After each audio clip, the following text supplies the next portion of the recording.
Hello everyone, चलिए चालू करते हैं हमारा प्यारा सा चैप्टर जिसका नाम है डिटरमिनेंट। बच्चा कहता है सर डिटरमिनेंट, उससे पहले तो हमें मैट्रिक्स पढ़ना चाहिए। मैंने कहा बिल्कुल, इसलिए मैट्रिक्स मैंने ऑलरेडी अपलोड कर दिया है, लेकिन फिर भी इसे चालू करने से पहले उस मैट्रिक्स की थोड़ी सी झलक हो जानी चाहिए। तो चलिए देखते हैं कि मैट्रिक्स क्या होता है, क्योंकि मैट्रिक्स एंड डिटरमिनेंट एक ही सिक्के के दो पहलू हैं, इसलिए हमें दोनों के बारे में इंफॉर्मेशन पता होनी चाहिए। तो मैट्रिक्स की बात करें तो it is nothing but a representation of a number. It is representation of a number. बच्चे ने कहा सर कैसे?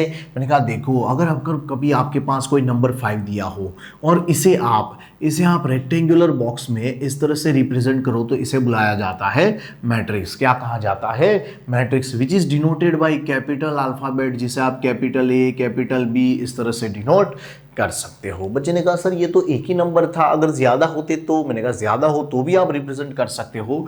फॉर एग्जांपल आपके पास 1 2 3 एंड 4 इस तरह से 4 नंबर होते तो आप लिख सकते थे मैट्रिक्स P इक्वल टू, इस तरह से लिखते हो 1 2 3 4, तो कोई प्रॉब्लम नहीं है। यहाँ पे मैंने क्या किया, 2 ऊपर लिखे एलिमेंट, 2 नीचे लिखे। किसी ने कहा सर दूसरे तरीके से बताओ। मैंने कहा मैट्रिक्स Q इक्वल टू में ऐसे रेक्टेंगुलर बॉक्सेस के अंदर लिख सकता हूँ 1 2 3 एंड 4। तो मैंने यहाँ पे क्या किया, सारे के सारे ऐसे हॉरिजॉन्टल लिख दिया। बच्चे ने कहा सर वर्टिकल लिखते तो? मैंने कहा तो भी चलता, तो भी उसे हम मैट्रिक्स ही बुलाते कि भाई मैट्रिक्स R इक्वल टू क्या हो जाता, 1 2 3 एंड 4। तो ये भी क्या हो जाता, मैट्रिक्स हो जाता। बच्चे ने कहा सर ज्यादा और नंबर हो तो? मैंने कहा तो भी हम कह सकते हैं कि suppose matrix S equal to मैं ऐसे बड़ा मैट्रिक्स ले लेता कि भाई 1 2 3 4 5 6 7 8 9, इस तरह से ज़्यादा नंबर हो तो भी हम अरेंज कर सकते हैं, बट रेक्टेंगुलर बेसिस के अंदर यानी रेक्टेंगुलर ब्रैकेट के अंदर हमें इसे रिप्रेजेंट करना है।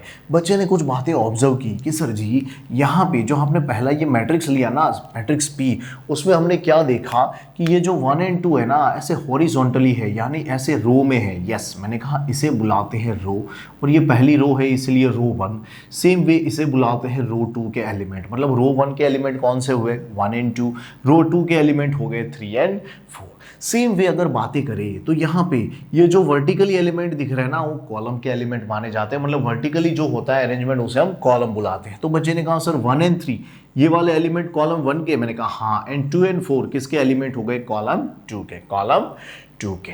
मैंने कहा देखो ध्यान से देखो, यहाँ पे 2 रोज थी, ठीक है, एंड 2 कॉलम थी। तो बच्चे ने कहा सर 2 रो एंड 2 कॉलम थी, उसे ऐसे हम लिख सकते हैं 2 क्रॉस 2।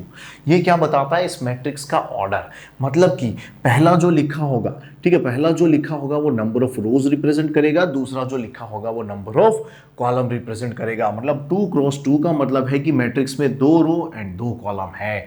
तो बच्चे ने कहा सर यहाँ पे अगर देखा जाए तो यहाँ हमें सिर्फ एक ही रो दिख रही है, लेकिन कॉलम देखेंगे तो C1 C2 C3 and C4, तो यहाँ पे 4 कॉलम है, तो इसका ऑर्डर क्या होगा? मैंने कहा सिंपल सी बात है, यहाँ एक रो है एंड 4 कॉलम है। कुछ तो कहते हैं सर 1 4 जा 4 लिख दे। मैंने कहा नहीं रे, ऐसा करने पर आप अगर इसका मल्टीप्लिकेशन कर दोगे तो आपको टोटल नंबर ऑफ एलिमेंट्स मिल जाएंगे, टोटल नंबर ऑफ एलिमेंट्स। पर यहाँ पे हमें इसका ऑर्डर बताना है जिससे पता चले कि इसमें कितनी रो एंड कितनी कॉलम है। तो बच्चे ने कहा सर इस पर से तो यहाँ पता चल रहा है कि यहाँ रो 1 रो 2 रो 3 एंड रो 4 है एंड कॉलम सिर्फ एक है, तो इसका ऑर्डर होगा 4 क्रॉस 1। मैंने कहा बिल्कुल, क्योंकि 4 रो एंड 1 कॉलम है। अब यहाँ पे अगर आप इनका प्रोडक्ट कर देते तो 4 1 जा 4 हो जाता, जो हो जाते इसके नंबर ऑफ एलिमेंट। बच्चे ने कहा सर तो यहाँ 2 2 जा 4 करने पर, मैंने कहा देखो ये 4 रिप्रेजेंट कर रहा है कि टोटल यहाँ पे 4 एलिमेंट है, तो ऐसे आप नंबर ऑफ एलिमेंट्स भी ढूंढ सकते हो। बच्चे ने कहा सर जी यहाँ पे हमने देखा तो रो 1 रो 2 रो 3 थी, सेम वे यहाँ कॉलम 1 कॉलम 2 कॉलम 3 थी, तो यहाँ पे 3 रो एंड 3 कॉलम थी। मैंने कहा हाँ, तो ये उसका ऑर्डर हो गया। एंड 3 क्रॉस 3 अगर आप करोगे तो आपको टोटल 9 मिलता, जो थे उसके नंबर ऑफ एलिमेंट्स। तो बच्चे ने कहा सर यहाँ पे हमने देखा कभी number of rose and number of column equal हैं, कभी दोनों अलग अलग हैं, तो इस हिसाब से तो मैट्रिक्स थोड़े अलग दिख रहा है। मैंने कहा डेफिनेटली देखो, जब ये दोनों इक्वल थे ना तो ये मैट्रिक्स कुछ स्क्वायर की तरह दिख रहे थे, ये मैट्रिक्स कुछ स्क्वायर की तरह दिख रहे थे, इसीलिए ऐसे मैट्रिक्स को बुलाते हैं स्क्वायर मैट्रिक्स। क्या बुलाते हैं? Square matrix. बच्चे ने कहा सर जी तो यहाँ पे तो ये हमें कुछ रेक्टेंगल जैसे दिख रहा है, तो मैंने कहा बिल्कुल, जब number of rose and number of column अलग अलग हो तो ऐसे मैट्रिक्स को बुलाते हैं रेक्टेंगुलर मैट्रिक्स। क्या बुलाते हैं? Rectangular matrix. तो बच्चे ने कहा सर जी इनका क्या रिश्ता है इस डिटर्मिनेंट से। मैंने कहा है बहुत बढ़िया है, लेकिन उससे पहले मैं आपको बहुत ही कुछ बढ़िया बातें और बता दूं कि भाई किसी भी मैट्रिक्स में जो भी स्क्वायर मैट्रिक्स आपको दिख जाए ना, उसके अंदर आप अगर पहला एलिमेंट और आखिरी एलिमेंट उसे जोड़ दे तो कुछ इस तरह से आपको बातें दिखेगी। इसे बुलाते हैं इसकी प्रिंसिपल डायगोनल, इसे बुलाते हैं इसकी प्रिंसिपल डायगोनल, या फिर हम कह सकते हैं कि भाई लीडिंग डायगोनल। इसे क्या बुलाते हैं, प्रिंसिपल डायगोनल या तो लीडिंग डायगोनल। यानी 1 और 4 क्या है, एलिमेंट्स ऑफ प्रिंसिपल डायगोनल। बच्चे ने कहा सर जी सेम वे ये वाली कौन सी होगी। मैंने बोला देखो यहाँ पे हम यहाँ से राइट से लेफ्ट की ओर आ रहे हैं, वो भी नीचे की तरफ। इसे बुलाते हैं ऑफ डायगोनल। क्या बुलाते हैं, ऑफ डायगोनल। अच्छा, बच्चे ने कहा सर इसका यूज है। मैंने कहा बिल्कुल यूज है। देखो ये जो स्क्वायर मैट्रिक्स हमने देखे ना, उसी की वैल्यू होती है डिटर्मिनेंट। मींस देखो वैल्यू मिलती है मतलब कोई नंबर मिलता है हमें, तो हम कह सकते हैं कि भाई number associated with square matrix is non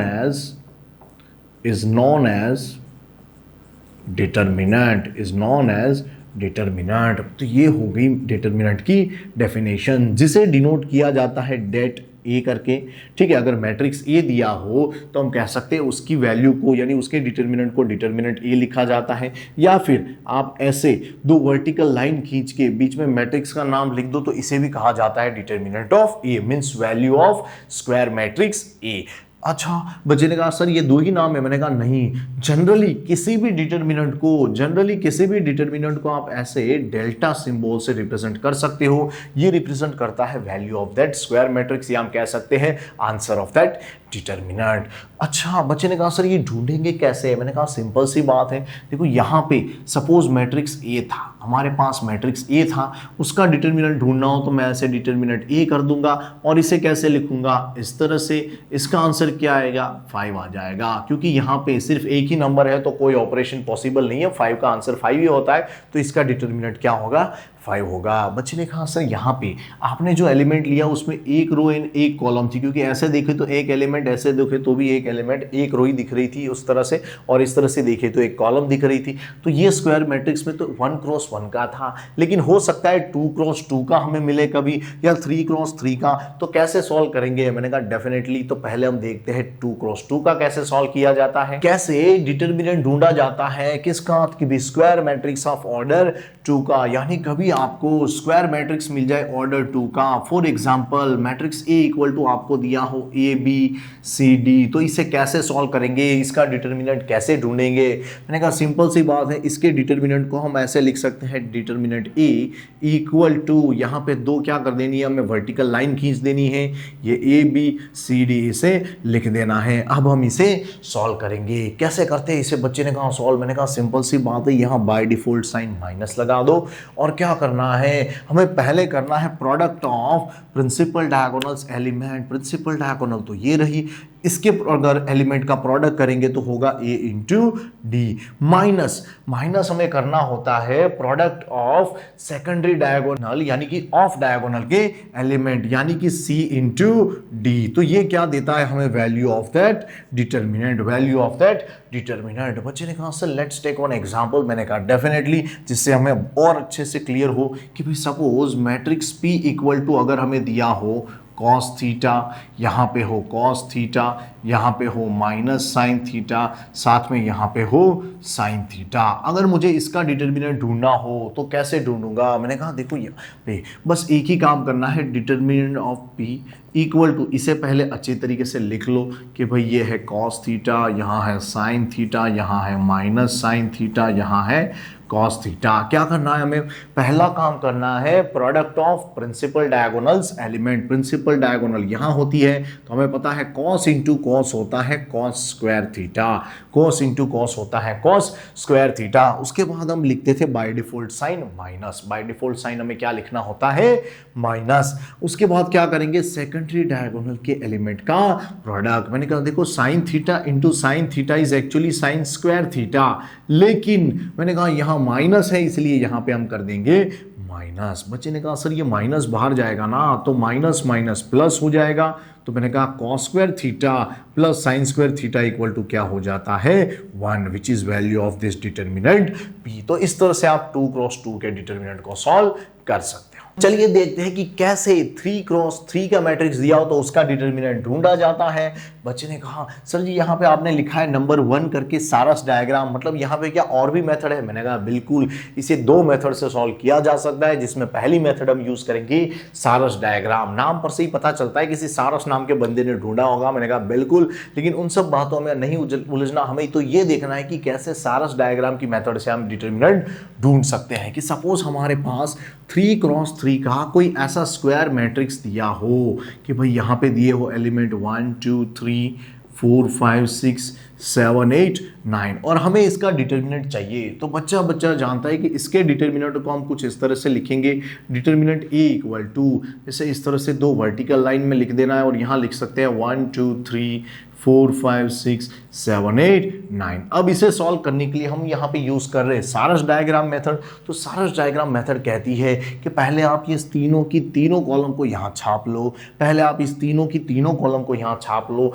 उसके बाद आप इस 2 कॉलम के एलिमेंट को एक और बार लिख दो। तो बच्चे ने कहा सर ये कैसे करना है? मैंने कहा सिंपल सी बात है, पहले ये एलिमेंट लिख दो कि भाई determinant of A equal to, यहाँ पे एलिमेंट दिए है 1 2 3 4 5 6 7 8 9। मैंने देखा बाकी की 2 कॉलम ये रही, उसे भी यहाँ हमें लिखना है एज पर द सारस डायग्राम मेथड। तो उसे भी यहाँ लिख देते हैं, वो है 1 2 4 5 एंड 7 8। अब क्या करना है? मैंने कहा देखो सिंपल सी बात है, इसे सॉल्व करने का तरीका थोड़ा बहुत 2 क्रॉस 2 के जैसा ही लगेगा हमें कि भाई यहाँ जो भी हमें प्रिंसिपल डायगोनल के एलिमेंट मिले उसका प्रोडक्ट कर देना है। तो बच्चे ने कहा सर जी यहाँ पे अगर देखा जाए तो 1 से अगर ध्यान देंगे तो यहाँ पे देखो एक प्रिंसिपल डायगोनल दिख गई हमें। मैंने कहा बिल्कुल, तो हम determinant of A equal to कुछ इस तरह से लिख सकते हैं। देखो 1 5 जा 5 5 9 जा 45।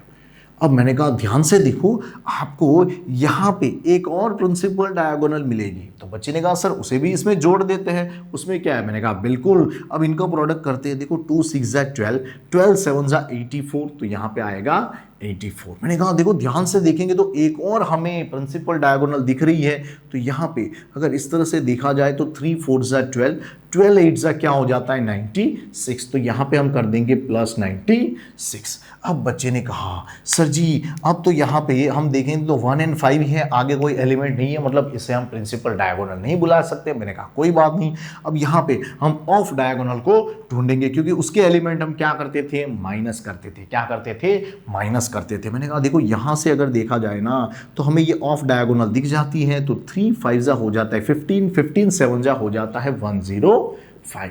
मैंने कहा अगर ध्यान से देखो तो एक और हमें दिख रही है, तो 1 6 जा 6 6 8 जा क्या हो जाता है 48। तो यहाँ पे मैं लिख दूंगा -48। और एक हमें सेकेंडरी डायगोनल दिख रही है कि 2 4 जा 8 8 9 जा 72। तो उसे भी हम क्या कर देंगे? माइनस कर देंगे, क्योंकि ये सारी क्या है? ऑफ डायगोनल है। तो इसे सॉल्व करने पर हमें आंसर मिलेगा 0। तो which is the value of square matrix, या हम कह सकते हैं which is the determinant of this square matrix. तो इस तरह से हम सारस डायग्राम की मेथड से 3 क्रॉस 3 ऑर्डर के मैट्रिक्स को सॉल्व कर सकते हैं और उसका डिटर्मिनेंट ढूंढ सकते हैं। चलिए देखते हैं दूसरी method to find the determinant of matrix of order 3 cross 3। लेकिन उससे पहले हमें कुछ इंटरेस्टिंग बातें जाननी होंगी, जिसमें पहली बात है रिगार्डिंग माइनर्स, कि भाई क्या होता है ये माइनर्स। मैंने कहा देखो अगर माइनर्स ढूंढने की बात करें ना, तो सपोज कोई matrix A equal to AIJ दिया हो, कोई matrix A equal to AIJ दिया हो, तो इस AIJ एलिमेंट के माइनर को हम बुलाते हैं MIJ। मतलब उसके सपोज ये A11 होता तो उसके माइनर को हम बुलाते हैं M11। अब बच्चा कहता है सर ये कैसे मिलता है? मैंने कहा देखो किसी भी एलिमेंट का आपको माइनर चाहिए ना, तो उसकी रो एंड कॉलम को रिमूव कर दो, और बाकी जो बचे उस एलिमेंट का हमें डिटर्मिनेंट ढूंढना है। That is the minor of the given matrix, या हम कह सकते हैं that is minor of the given determinant. अब बच्चे ने कहा सर वो कैसे ढूंढेंगे? मैंने कहा देखो अगर कभी हमारे पास कोई मैट्रिक्स A इक्वल टू कुछ इस तरह से दिया हुआ हो कि भाई 1 2 3 4 5 6 7 8 9, ये है 3x3 का matrix.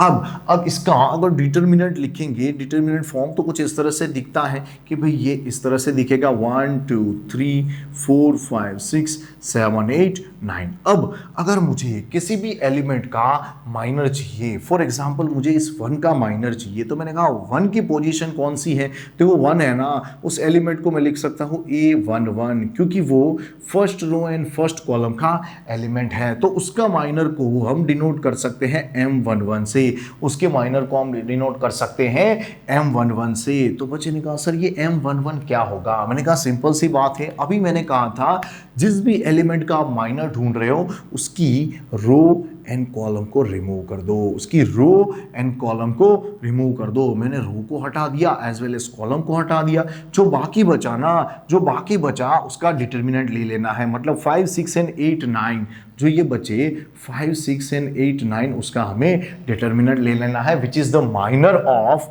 1, which is minor of 1। तो मैंने कहा इसे सॉल्व करना तो बहुत आसान है, देखो 9 5 जा 45 माइनस 8 6 जा हो जाता है 48, तो इसका आंसर आएगा -3। तो ये क्या हो गया, माइनर आ गया। बच्चे ने कहा ये तो बहुत सिंपल है, मैंने कहा बिल्कुल। अगर आपको सपोज इस 2 एलिमेंट का अगर आपको माइनर चाहिए होता तो ये मैंने कहा इसकी अगर पोजीशन की बात करें तो ये कैसा है कि फर्स्ट रो का सेकंड कॉलम का एलिमेंट है, क्योंकि कॉलम सेकंड है यहाँ पे और रो फर्स्ट है, तो इसके माइनर को हम बुला सकते हैं M12। तो ये क्या होगा, मैंने कहा इस किसी का भी माइनर ढूंढने के लिए हम उसकी रो को एंड कॉलम को रिमूव कर देंगे, जो बाकी बचे एलिमेंट उसका हम क्या ढूंढते हैं, डिटर्मिनेंट, मींस 4 6 एंड 7 9। इसका अगर डिटर्मिनेंट ढूंढेंगे तो क्या होगा, देखो 9 4 जा 36 माइनस क्या हो जाएगा 6 7 जा 42, अगर यहाँ पे माइनस करेंगे तो आंसर मिलेगा -6। तो ये मिल गया हमें माइनर। तो इस तरह से आप किसी भी एलिमेंट का माइनर ढूंढ सकते हो, किसी भी एलिमेंट का माइनर ढूंढ सकते हो। बच्चे ने कहा सर ये तो 3x3 का मैट्रिक्स था, या फिर हम कह सकते हैं 3x3 का डिटर्मिनेंट था, अगर 2x2 होता तो मैंने कहा उसका भी माइनर ढूंढा जा सकता है कि भाई सपोज यहाँ पे मैट्रिक्स B इक्वल टू अगर कुछ इस तरह से दिया हुआ हो 1 2 3 4 और मुझे इस 1 का माइनर चाहिए, तो ये 1 की पोजीशन हमें पता है कि ये A11 है, तो इसका माइनर होगा M11। अगर मुझे ये ढूंढना हो तो क्या करूंगा, सिंपल सी बात है, इसके रो एंड कॉलम के एलिमेंट को मैं रिमूव कर दूंगा, तो बचा क्या 4, उसका डिटर्मिनेंट हो जाता है 4, तो मुझे माइनर मिल गया 4। अब बच्चे ने कहा सर सेम वे अगर मुझे इस 3 का चाहिए होता, तो मैंने कहा अगर आप इस 3 का माइनर ढूंढते ना, तो ये 3 देखो सेकंड रो में है एंड फर्स्ट कॉलम में, तो इसका माइनर हो जाता second row and first column के एलिमेंट का माइनर, मतलब M21।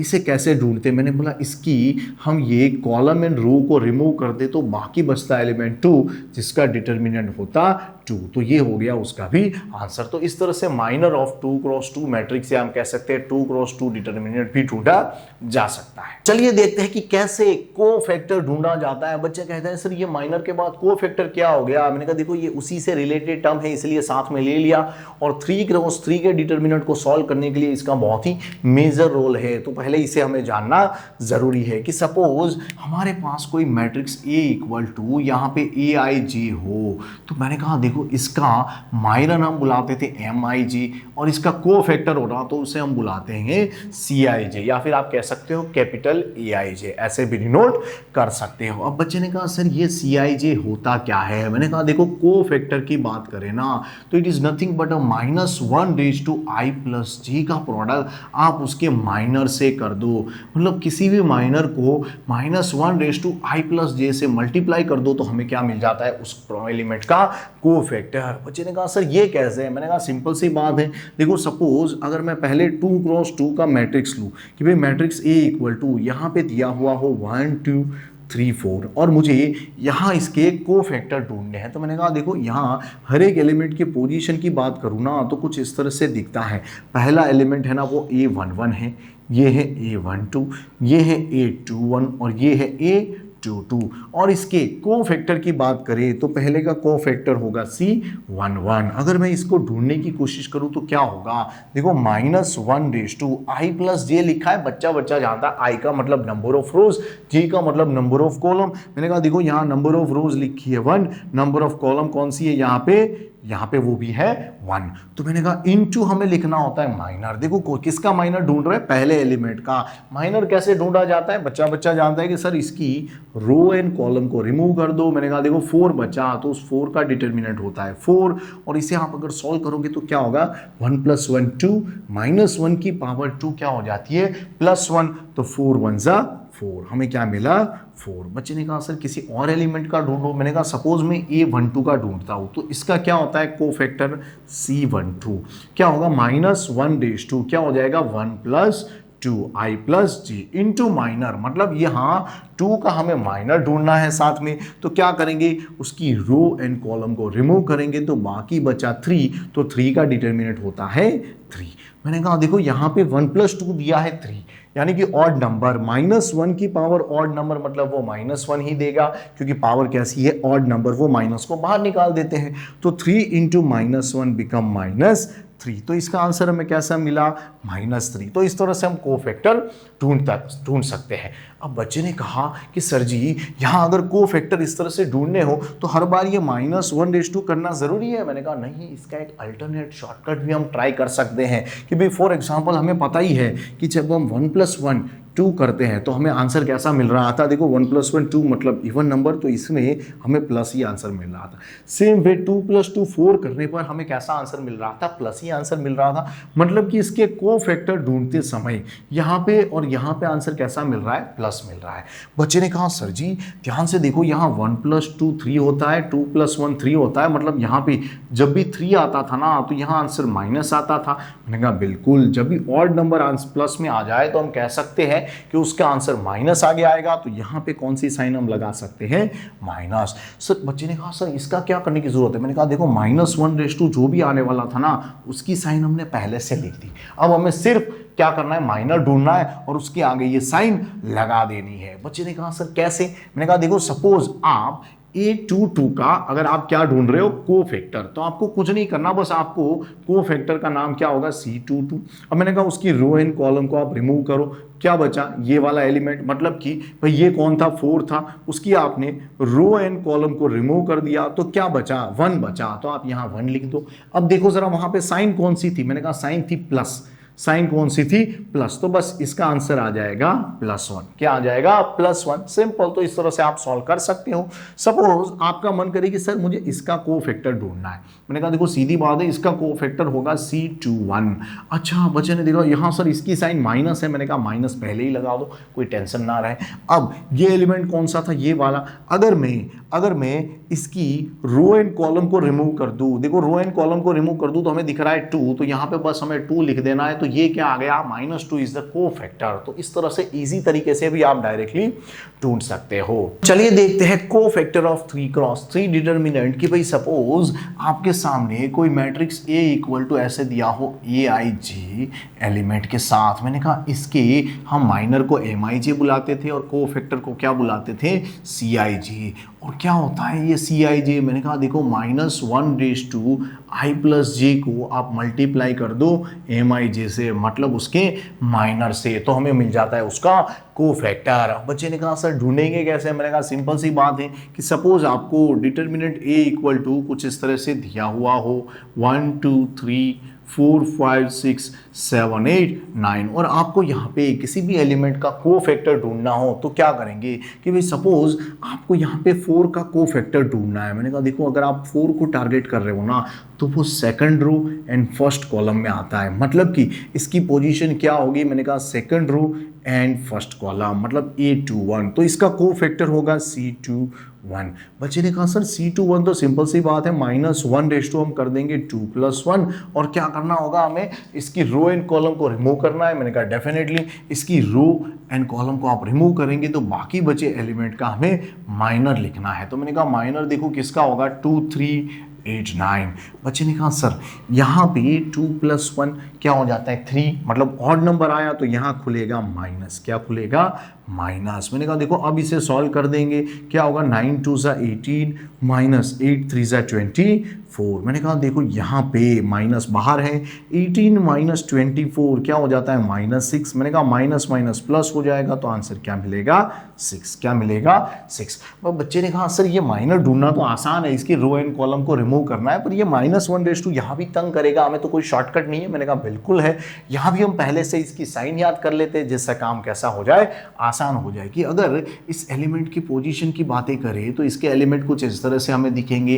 देखो ये होगा A11, ये होगा A12, ये होगा A13, ये होगा A21, A22, A23, यहाँ होगा A31, A32, A33। अच्छा, इसकी साइन की बातें करें ना तो साइन हमें डायरेक्टली पता चल जाती है from the sum of this are odd और इवन। कि भाई अगर इवन आया तो पॉजिटिव ही आएगा, क्योंकि यहाँ पे अगर कभी भी दोनों का प्लस इवन आ गया ना तो -1 इवन हमें प्लस आंसर ही देता है। तो पहले वही ढूंढ लेते हैं कि भाई यहाँ देखो 1 + 1 क्या हो जाता है 2, इवन नंबर है इसलिए यहाँ हमेशा प्लस रहेगा। मैंने कहा देखो यहाँ पे अगर आगे देखिए तो 1 + 2 इज ऑड, ऑड पे क्या होगा, हमेशा माइनस खुलेगा। जैसे यहाँ हमने देखा, देखो 1 + 2 करने पर हमें क्या मिला, हमें माइनस ही यहाँ पे बाहर मिला था। मैंने कहा देखो 1 + 3 क्या हो जाता है 4, 4 is even so plus. Same way 2 + 1 क्या हो जाता है 2 + 1 हो जाता है 3 यानी ऑड, ऑड पे माइनस। 2 + 2 क्या हो जाता है 4 यानी इवन तो प्लस। 2 + 3 क्या हो जाता है, यहाँ पे ऑड है इसलिए क्या आ जाएगा माइनस। बच्चे ने देखा सर यहाँ plus minus plus plus minus plus इसी तरह से होगा। मैंने कहा बिल्कुल, यानी अल्टरनेट साइन चलेगी, स्टार्टिंग होगा प्लस से। तो मैंने कहा देखो यहाँ पे माइनस एंड यहाँ पे प्लस ही आएगा। तो ये साइन आपको डायरेक्टली काम लगेगी, आप लगा दो और फिर माइनर लिख दो तो आपको डायरेक्टली टोटल कोफैक्टर मिल जाता है। फॉर एग्जाम्पल कि सपोज आपको इस 9 का कोफैक्टर चाहिए तो क्या करोगे, मैंने कहा 9 के कोफैक्टर के लिए हम क्या करेंगे, इसकी रो एंड कॉलम को रिमूव कर देंगे तो बाकी बचा ये वाला। ठीक है, अच्छा मैंने कहा देखो 9 की साइन क्या थी, प्लस थी। ठीक है, ये A33 था तो इसका कोफैक्टर हो जाता है C33। मैंने कहा प्लस साइन है तो प्लस लगाओ ना लगाओ फर्क नहीं पड़ता। अब मैंने प्लस लगा दिया, अब इसके डिटरमिनेंट को ढूंढना है। मैंने कहा 5 × 1 = 5 माइनस क्या हो जाएगा 4 × 2 = 8। तो 5 - 8 इज एक्चुअली -3, तो हमारा आंसर आ गया -3। इस प्लस पे ध्यान देने की जरूरत नहीं है। तो इस तरह से हम डायरेक्टली भी ढूंढ सकते हैं। फॉर एग्जांपल अगर हमें मन करे कि भाई यहाँ पे इसका मुझे कोफैक्टर ढूंढना है तो मैंने कहा देखो ये यहाँ पे दिया है 6, तो मैंने कहा देखो अगर इसकी बात करेंगे ना तो यहाँ पे 6 की मैं अगर रो एंड कॉलम रिमूव करूं तो क्या होगा, कोफैक्टर क्या होगा। मैंने कहा देखो यहाँ पे 6 की पोजीशन पे माइनस आता है तो मैं क्या कर दूंगा, यहाँ पे इसके कोफैक्टर होगा C23 = माइनस। अब क्या बचा, अब बचा है 1278, तो मैं यहाँ लिख दूंगा 1278। बस इतना ही लिखना है, -1 करने की जरूरत नहीं है क्योंकि उसका आंसर हमने डायरेक्टली लिख दिया है। तो अब क्या होगा, देखो 8 × 1 = 8 -7 × 2 = 14। बच्चा जानता है 8 - 14 इज -6। मैंने कहा माइनस माइनस प्लस होके हमें क्या आंसर मिलेगा 6। तो इस तरह से आप कोफैक्टर ढूंढ सकते हो। अच्छा एक और बात, अगर आपने सारे एलिमेंट के कोफैक्टर ढूंढ लिए, सारे एलिमेंट के कोफैक्टर ढूंढ लिए, तो देखो पहले मैट्रिक्स का नाम A था, अब उस कोफैक्टर वाले, इस कोफैक्टर वाले जो भी मैट्रिक्स मिलेगा उसे आप बुला सकते हो C, उसे आप बुला सकते हो C।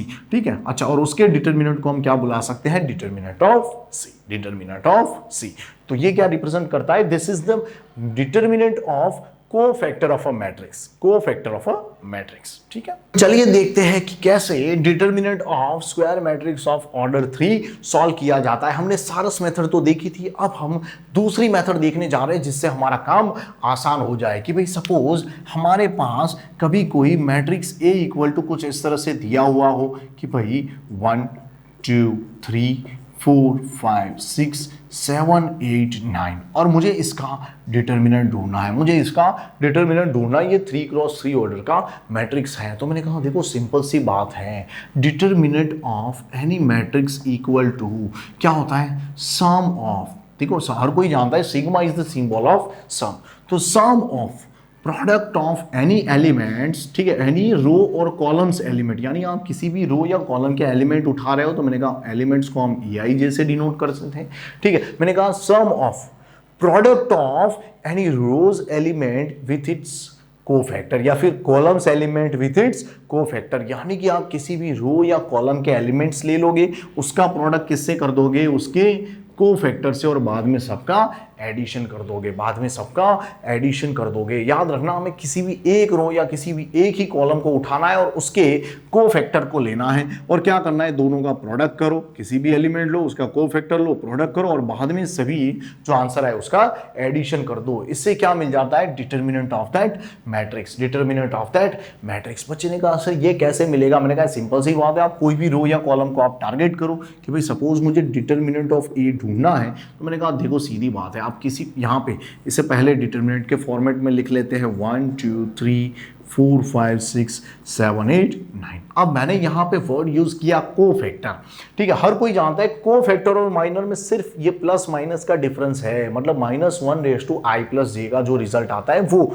और वो हमने अभी ढूंढा था कि भाई हमें पता ही है कि वो आंसर क्या होता है। उसका एक हमने डिटरमिनेंट भी बना के दिखाया था कि यहाँ पे प्लस माइनस प्लस, यहाँ पे माइनस प्लस माइनस, यहाँ पे प्लस माइनस प्लस होता है, क्योंकि ये डायरेक्टली लिख देंगे तो फिर हमें सिर्फ माइनर ही लिखना होगा। तो बच्चे ने कहा सर फिर तो सिंपल हो गया, हमें अगर इसे सॉल्व करना हो तो पहली साइन तो वैसे भी प्लस आ रही है। मैंने कहा हाँ, तो पहली साइन प्लस, दूसरी देखो माइनस आ रही है और बाद में फिर से प्लस आ रही है, तो बस मैंने डायरेक्टली यहाँ पे प्लस लिखने की जरूरत नहीं थी पहले, तो मैंने लिखा प्लस माइनस एंड प्लस, ऐसा डायरेक्टली लिख दिया। अब क्या करना है हमें, मैंने देखा देखो क्या करना है कि भाई किसी भी एलिमेंट का उसके कोफैक्टर के साथ मल्टीप्लिकेशन। मैंने कहा देखो यहाँ पे मैं अगर पहली रो ले रहा हूँ, ठीक है, अगर पहली रो ले रहा हूँ तो पहला एलिमेंट 1 लिखूंगा, फिर क्या करूंगा उसका माइनर लिख दूंगा, क्योंकि कोफैक्टर की साइन तो मैंने लगा दी है, अब बचा माइनर लिखना है।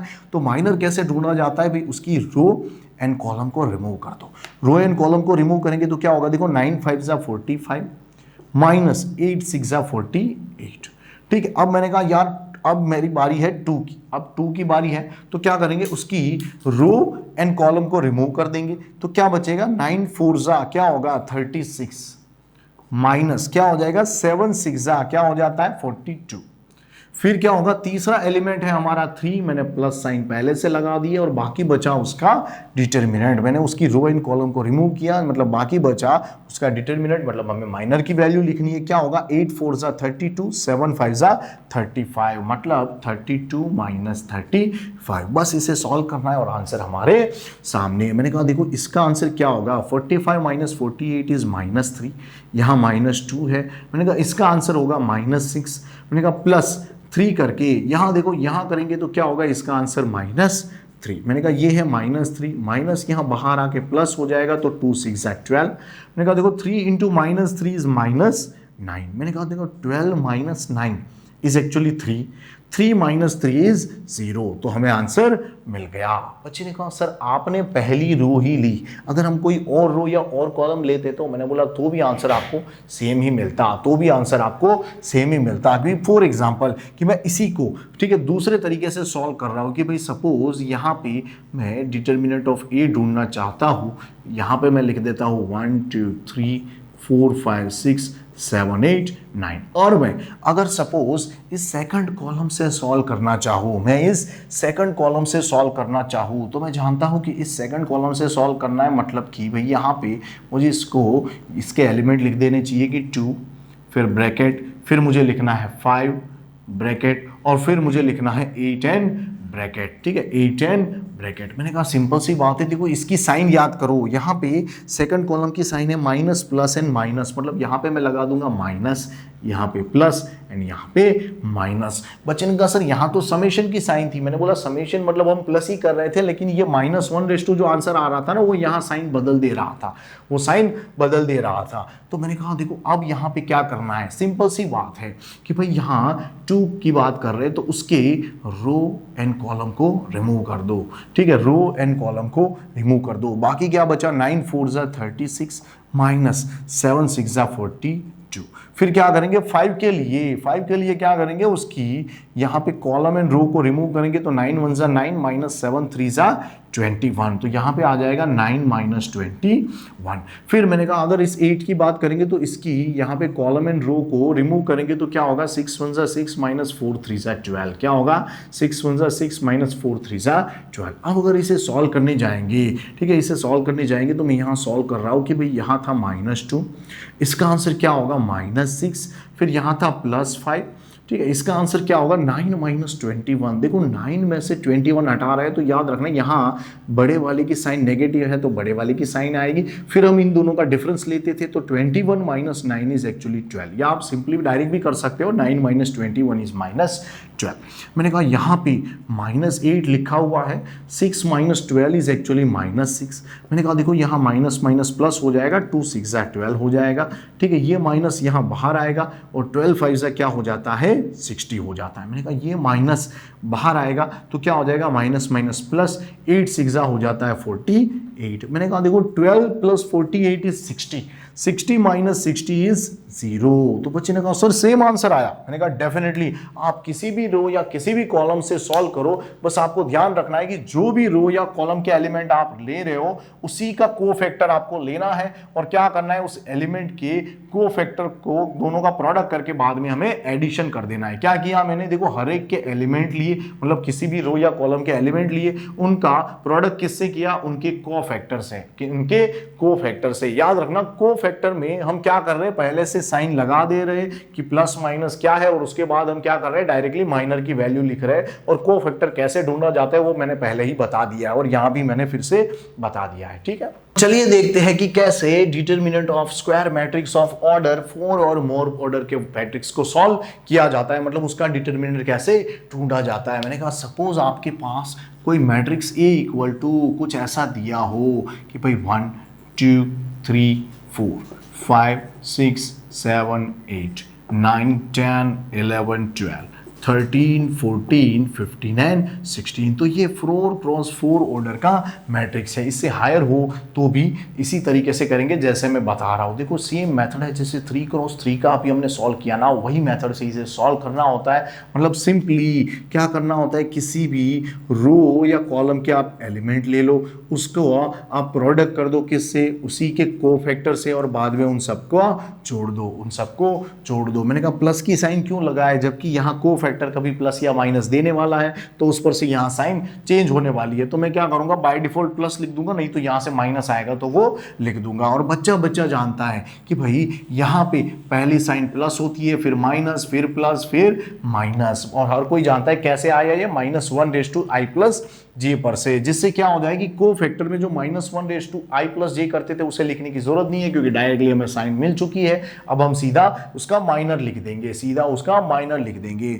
अच्छा बच्चे ने कहा सर सॉल्व कैसे किया जाता है, मैंने कहा सिंपल सी बात है, इस पर से अगर मुझे डिटरमिनेंट A ढूंढना हो तो क्या करूंगा मैं, मुझे पहले सिलेक्ट करना है पहली कौन सी रो एंड कौन सी कॉलम उठानी है। तो मैंने कहा पहली रो ही मैं उठा रहा हूँ, पहली रो के एलिमेंट है 1 2 3 एंड 4, ठीक है, तो उसे मैंने लिख दिए। अब मैंने कहा कि भाई यहाँ पे देखो साइन हमें पहले से पता है, तो मैं क्या करूँगा पहले में प्लस, बाद में माइनस, फिर प्लस और बाद में माइनस, इस तरह से साइन लिख देनी है। अब जो भी एलिमेंट आपने उठाया उसकी रो एंड कॉलम को रिमूव करोगे ना तो बाकी बचाना उसका डिटरमिनेंट होता है उसका माइनर, ठीक है, तो हमें ये लिख देना है बस सिंपली। तो यहाँ पे उसे लिख देते हैं, क्या होगा 6 7 8, फिर यहाँ होगा 10 11 12, यहाँ पे होगा 14 15 एंड 16। बच्चे ने कहा सर अगर 2 के लिए खेले तो, मैंने कहा अगर 2 के लिए आप खेलोगे ना तो क्या होगा, उसकी रो एंड कॉलम को रिमूव करने पर ये बचेगा 5 7 8, तो उसका माइनर यहाँ पे लिख देते हैं 5 7 8। यहाँ पे होगा 9 11 12 9 11 12, सेम वे यहाँ होगा 13 15 16 13 15 16। देखो बता दूँ आपको यहाँ सिर्फ माइनर इसलिए लिख रहा हूँ क्योंकि आगे जो कोफैक्टर में -1 + j आता था ना उसकी साइन हमने डायरेक्टली लिख दी है, और कोफैक्टर का मतलब होता है -1 + j इंटू इट्स माइनर, तो माइनर लिखा है और उसकी साइन यहाँ पे लिख दी है। अब बच्चे ने कहा सर +3 के लिए, मैंने कहा सेम तरीके से आपको यहाँ पे उसकी रो एंड कॉलम को रिमूव करने पर जो बाकी के एलिमेंट बचे हैं उसका माइनर लिखना है यहाँ पे, फिर सेम वे 4 के लिए भी वही चीज़ करनी है, और बाद में आप अगर इसे सॉल्व कर दोगे तो आपको डिटरमिनेंट ऑफ A मिल जाएगा। तो इसी तरीके से आप 4 क्रॉस 4 ऑर्डर के मैट्रिक्स को सॉल्व कर सकते हो, या उससे हायर ऑर्डर का हो तो भी इसे इसी तरीके से सॉल्व कर सकते हो। चलिए देखते हैं हमारा अगला टॉपिक जिसका नाम है सिंगुलर मैट्रिक्स। बच्चे ने कहा सर ये तो मैट्रिक्स की बात कर रहे हो क्या, मैंने कहा देखो on the basis of answer of determinant matrix को डिफाइन किया गया है कि कब उसे सिंगुलर कहा जाता है एंड कब उसे नॉन सिंगुलर कहा जाता है। ठीक है, कब उसे नॉन सिंगुलर मैट्रिक्स कहा जाता है। तो बच्चे ने कहा सर ये कैसे होता है। मैंने कहा सिंपल सी बात है, अगर कोई मैट्रिक्स ए हो उसका डिटर्मिनेंट इक्वल टू 0 आ जाए ना, तो ऐसे मैट्रिक्स को हम क्या बुला लेंगे, सिंगुलर मैट्रिक्स। क्या बुला लेंगे, सिंगुलर मैट्रिक्स। और अगर किसी मैट्रिक्स ए हो जिसका डिटर्मिनेंट नॉट इक्वल टू 0 आ जाए, तो ऐसे मैट्रिक्स को हम क्या बुला लेंगे, non singular matrix. Non singular matrix. Determinant ढूंढना तो हमें आता ही है, तो हमें डायरेक्टली पता लग सकता है। अच्छा, बच्चे डायरेक्टली समझ गया कि सर यानी कि कभी सिंगुलर दिया हो, कभी सिंगुलर दिया हो तो समझ जाना है determinant of A equal to 0। मैंने कहा बिल्कुल। और कभी नॉन सिंगुलर दिया हो तो समझ जाना है उसके डिटर्मिनेंट का आंसर 0 कभी नहीं होगा, 0 कभी नहीं होगा। तो ये बात हमें ध्यान रखनी है। ठीक है, थैंक यू।